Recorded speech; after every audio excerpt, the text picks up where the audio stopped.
Hi, my name is Kelly Walsh. I'm the Chief Information Officer at the College of Westchester in White Plains, New York. I have the good fortune of teaching there a few times a year as well. And I also run the education technology website, EmergingEdTech. And I gave this talk at the International Conference on Information and Education Technology in Los Angeles, California in 2016. And I thought it was a great piece to memorialize and turn into a video and share with everyone. What I want to discuss in this presentation is the fact that the digitization of education is happening whether we're ready or not. Now, digitization, or the impact of digital technologies, information technologies, has swept through so many industries and had a tremendous impact on quite a few of them. It's been much slower to impact education. Education is generally slower to change, but it is happening, and while it may not be a revolution, it is undeniably an evolution, and I want to take a closer look at that. I want to start by taking a quick look in the rearview mirror because recent history is full of examples of experts underestimating the impact of technology. Let's start with this one. There's no chance that the iPhone is going to get any significant market share. No chance. Who uttered this? Steve Ballmer, the CEO of Microsoft, in April of 2007. Now let's go way back. Radio has no future. Heavier than air flying machines are impossible. X-rays will prove to be a hoax. This was the Right Honorable Lord Kelvin back in 1899. It's another great one. The horse is here to stay, but the automobile is only a novelty, a fad. Now, this is the president of Morgan Savings Bank, the lawyers of the Ford Motor Co. advising them about these trends and where they were going to go. Here we have David Sarnoff, a movie bigwig back in 1905. The wireless music box has no imaginable commercial value. Who would pay for a message sent to nobody in particular? And a couple more from the movie industry. While theoretically and technically television may be feasible commercially and financially, it's an impossibility. And television won't last because people will soon get tired of staring at a plywood box every night. Well, we know how that all worked out. Here's another classic that you see quoted a lot. I think there's a world market for maybe 5 computers. This is Thomas J. Watson from IBM, who just had a huge role in the founding of the company. Now, of course, to his credit, he's thinking about mainframes, but even there, way off. Here's one about planes. There will never be a bigger plane built, and this was a Boeing engineer discussing the first flight of the 247, which was a twin-engine plane that holds 10 people. I bet you he wasn't thinking about something like the Airbus 350, right? 300 some odd people. Great one from IBM to the eventual founders of Xerox. The world potential market for copying machines is 5,000 at most. Heck, I'll bet you there's 5,000 in any major city. Here's another one, right? This one getting a little closer to the education world. A Yale University management professor is famed for having told Fred Smith, who founded FedEx, that in a paper he wrote about the concept is interesting and well-formed, but in order to earn better than a C, the idea must be feasible. Here we have Ken Alsman from Digital Equipment Corp saying there's no reason anyone would want a computer in their home. So what was with all these folks? I mean, does everybody just have their proverbial head in the sand? Or maybe they've got their blinders on, like our friend here. Well, I think they're forgetting that change is the only constant. Or as they put it at Lifehack, the only thing constant is change, so you have to learn to embrace it. The fact is, technology has been a disruptive force changing entire industries for centuries, and the pace is quickening. Remember this guy? That's what transportation was all about once. Then we saw developments like the train, the automobile, the plane, and here we have Google's self-driving automobile. Digital disruption is just the fact of life we have to deal with. Anybody seen one of these lately? The typewriter was once a mainstay of the office environment, but they were displaced quite a while back largely by computers and printers. Here we have Blockbuster Video. I remember well back in the 80s when you could go and rent your own movie and watch it at home on your VHS machine. Well, that's changed radically, and it continues to change. So with all these other players coming in, not only is the distribution of movie content changed, but now the production. Here we see the fading interest amongst millennials in traditional TV. So everything happening in that industry is just changing radically. Anybody been to a Borders bookstore lately? Well, you can thank Amazon and other players for really impacting them and, well, putting them out of business. Here we have the newspaper. Not something, again, that you're going to be seeing so much of anymore. And this graphic shows the radical fall off since the year 2000 of newspaper advertising revenue, reflecting the tremendous decrease in the circulation of this type of paper media. Here we have the CD. I teach young folks. I ask them, does anybody here own or bought a CD? And very rarely does a hand go up. So the CD, which displaced albums and tapes, it now has also been displaced. I can't believe how many times I bought the same album over the decades again because it came out in another format.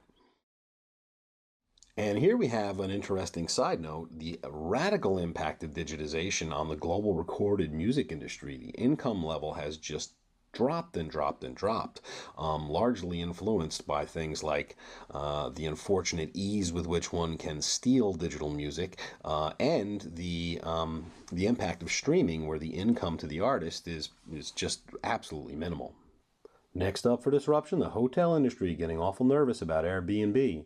Here's an article from late 2015 discussing the potential $2 billion negative impact on the lodging industry in the New York City economy that Airbnb has caused.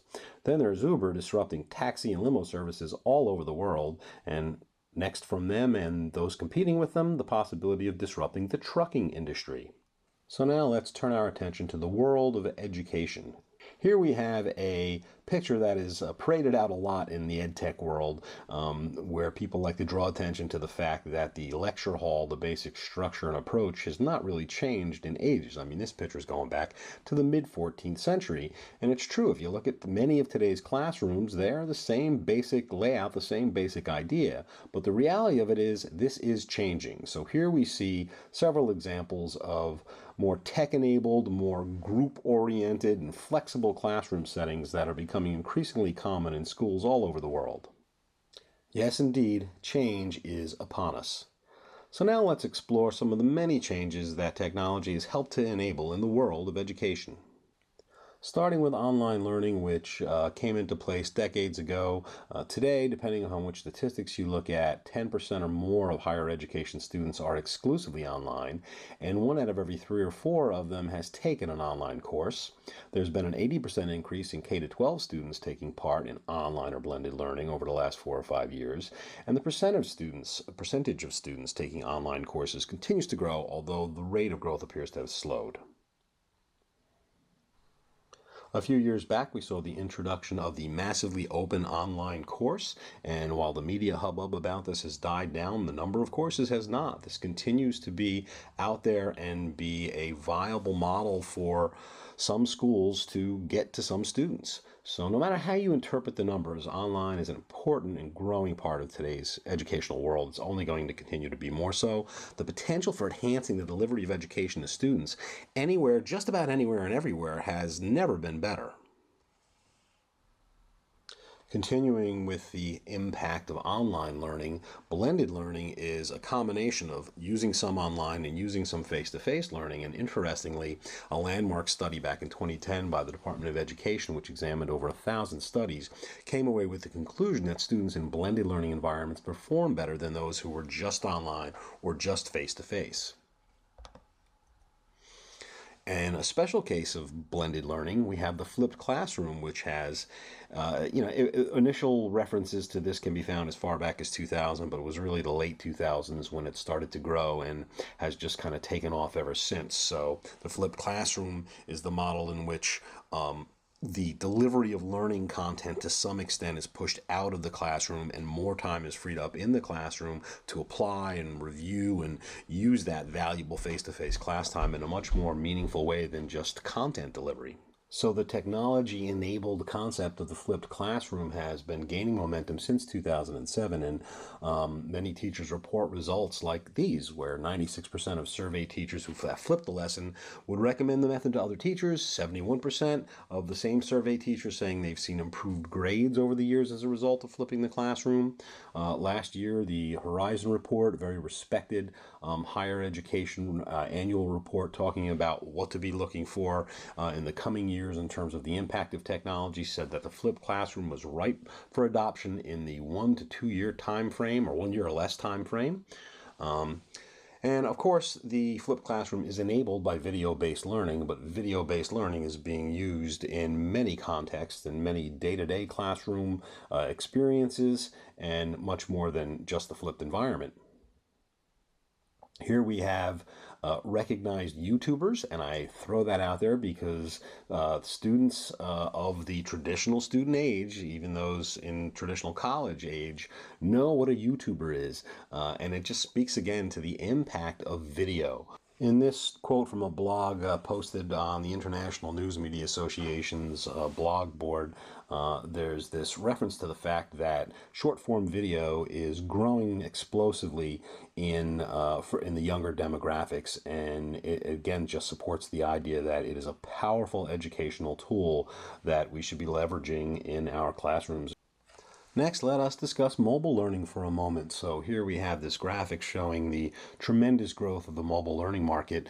And of course, we were just talking about video. Video is widely consumed on mobile devices, so there's a tremendous amount of overlap between these ideas. But, you know, the ability to learn anytime, anywhere is just something that is becoming more of a reality every day. So speaking of mobile learning, never before in the history of the world has information been so readily accessible to us. And this is helping to bring about a paradigm shift. It's no longer essential for the teacher to focus on being the content expert. Teachers are better positioned than ever before to focus on being experts at helping students learn. Now, don't misunderstand me. Undeniably, teachers need to be content experts in the topics that they're teaching, but there really is the ability to have less focus on just the delivery of content, standing up as the sage on the stage and lecturing to students, to providing that content in a different context and then freeing up more time in the classroom and using many of the tools and technologies that are becoming available to help them facilitate a focus on making sure that students are learning, and the technology is also opening the door to changing how we credential student learning, particularly when we get out of the K-12 world. Let's take a look now at a variety of the education technologies that are available out there and are beginning to make an impact. So some of the phrases that have been bandied about forever are things like personalized learning, and then with the advent of technology, adaptive and differentiated learning and instruction.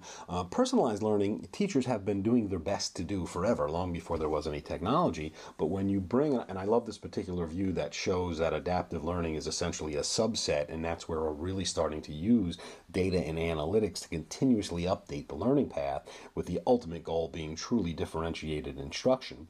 And there are many tools out there that are enabling this. So some of the big players in the personalized learning environment: Newton, Dreambox, Epiphany Learning. In the adaptive learning environment: Newton, Smart Sparrow, Alex, MyMathLab for schools. So many tools out there, and we're really just at the beginning of this curve. I should also mention MobyMax, a very popular adaptive learning tool set for the K-8 world. A lot of great tools, really just beginning to tap into the potential of adaptive learning leading to truly differentiated learning. Another technology that is moving from sort of an infancy to more of a adolescent stage, if you will, is augmented reality, and it has amazing possibilities for learning experiences. Here we see the Z-Space workstation. Here's Google Translate. This is 4D Anatomy. I apologize, I forget the name of this particular app, but just what augmented reality can bring to the engaging nature of teaching is really fascinating. It's going to be a lot of fun seeing this mature and evolve. Next, we have immersive reality or augmented reality. Google Cardboard is a very inexpensive way to kind of have that on a low-end experience. A lot of exciting things happening out there. They're rather cost prohibitive and tech heavy, but as virtual reality and immersive reality continue to evolve, we're going to see some exciting things come about. Here we have Google Earth, which is one of the things you can experience through Google Cardboard. Virtual labs and screen-based simulations, a lot of exciting things going on here. The nature of online education has made it more and more necessary to be able to create virtual lab experiences for those who are just online. It's also allowed ground schools to have labs that are less expensive and more readily available. So a lot of fun stuff going on there. And then in terms of screen-based simulations, I mean, here's a story about a Coursera MOOC adding a simulation for bringing a level of higher activity to a course. So many different types of simulations have existed, business simulations and many other things for a long time. So these are just some of the exciting tools that are out there. Virtual labs and simulations, gamification, 3D printing, we didn't look at here, student response systems, lots of great tools there, interactive collaboration platforms, things like coding and robotics that are increasingly popular in schools as people realize, as educators realize that learning a little bit about coding and robotics can be easy and a lot of fun and engaging and help to support the learning of other academic subjects and areas of importance. Investment in EdTech is growing like crazy, and of course, not all of these things are going to pan out and become meaningful, but it's great that the funding and research and use of these tools is really opening up the opportunity to improve upon our understanding of how to use them in meaningful ways. And it really starts to tie into brain science, learning science and brain science, and how we can understand, use the technological advances that are happening in the research world and understanding of learning and brain science, combined with the availability of these tools and the cases where they're being used that we can study and just continue to improve on how to make learning most optimal. So just for a little fun and to kind of get us thinking about this a little bit, let's try a little experiment, shall we? Try to say the colors of these words as fast as you can.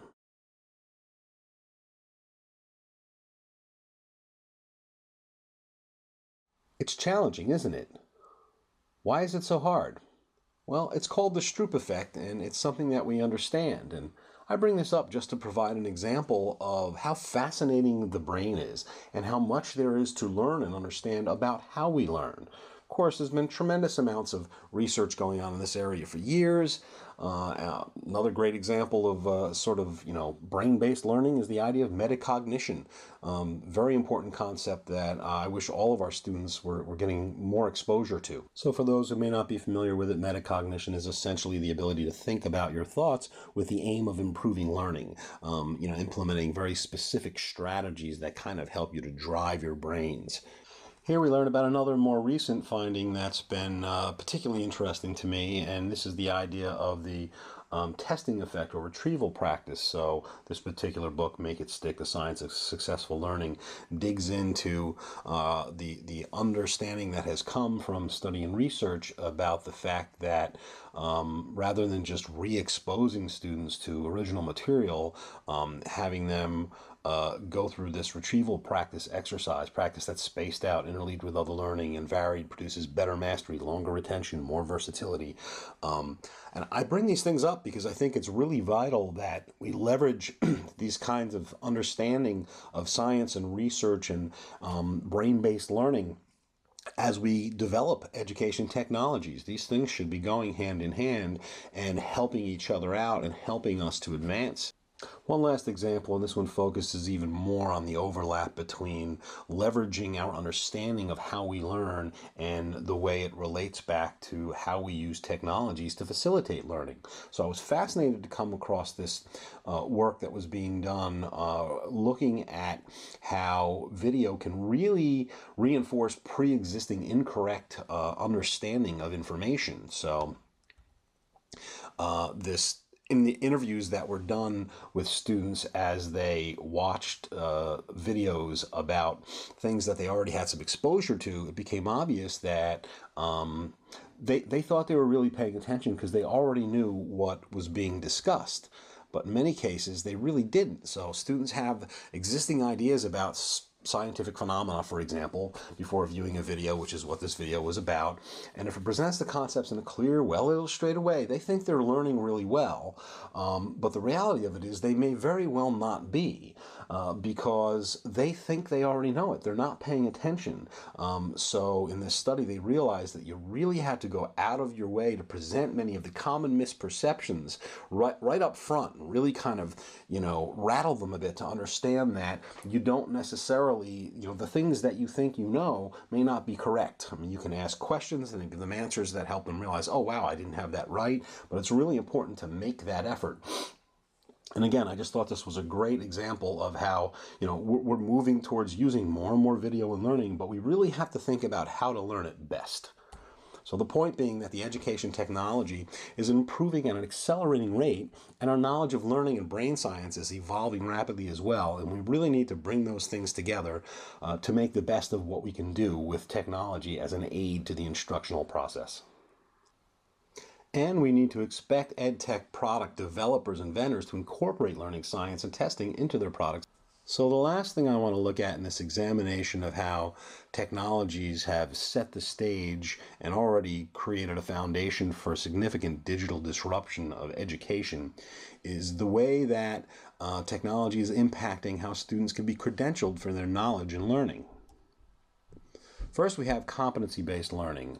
Much of what's happening in the competency-based learning world is being aided by technology. It's not all about the tech by any means, and you really don't ultimately need tech to do it, but a lot of the good programs, what Western governance has been doing for ages, and many others are facilitated by technology. So competency-based programs use learning outcomes as the measure of learning rather than the traditional Carnegie clock hour. As a witness to the growth of the competency-based education movement, we see in this article from 2015 that about 34 U.S. institutions were offering competency-based learning programs in some form or another at that time, but several hundred colleges and universities were developing programs. And in an even bigger milestone in terms of the seriousness with which competency-based education is being taken, at least here in the U.S., the Department of Education bought Paul LeBlanc, president of Southern New Hampshire University, and to consult for an extended period a number of years ago. And they also have efforts going on looking at how to expand Title IV funding for these programs in a more universal way. They are already allowing Title IV funding for some select examples like Western Governors University, but they really want to extend on this. Another piece of the puzzle is the regional accreditors. So there are 7 regional accrediting bodies in the U.S., and all of them now have a path for accreditation of degrees based upon competency. Another exciting development in the world of education that is empowered largely by technology is the Microcredentials movement. The idea that formal recognition for education at a smaller level, more of a unit size level than the associate's or bachelor's degree, has a lot of potential, and we should be able to better allow for the kind of stacking of these micro-credentials towards credit to achieve an associate's or bachelor's degree. So in addition to things like life experience, which many higher education institutions have recognized for years, the completion of a MOOC with a certificate, or there's been an explosive growth in boot camps. Digital badges have begun to take off. All of these types of things could very well help to constitute pieces that could play into the earning of a degree. Here, for example, we see the nano degree programs available from Udacity.com, another thing that should readily be able to play into the earning of a larger scale credential. Now, one thing that has happened that really lends this credence is that folks like the Lumina Foundation have begun to try and explore and deliver frameworks in which we can more formally recognize this in sort of a standard exchange structure. And in addition to that, the Department of Education has gotten behind things like boot camps to look at how to provide Title IV funding. So again, when these things start to happen, when standardized frameworks start to emerge and the Department of Education does things to recognize and support them, they start to really gain some gravitas. When you put together these ideas, the way competency-based education is growing and being formally adopted and recognized, a move towards recognizing micro-credentials and a framework for accepting them, the explosive growth of online learning resources, it seems that the day when students can assemble their own custom degrees is very likely to be here a lot sooner than many of us might have imagined. As these initiatives mature and cross-pollinate, education at all levels, it's evolving at a rate that was not previously possible, and the rate of change is increasing. We do indeed live in exponential times, and not only is education not exempt from this rapid rate of change, we should be helping to lead the way, to find the way through handling this rapid change that is upon us.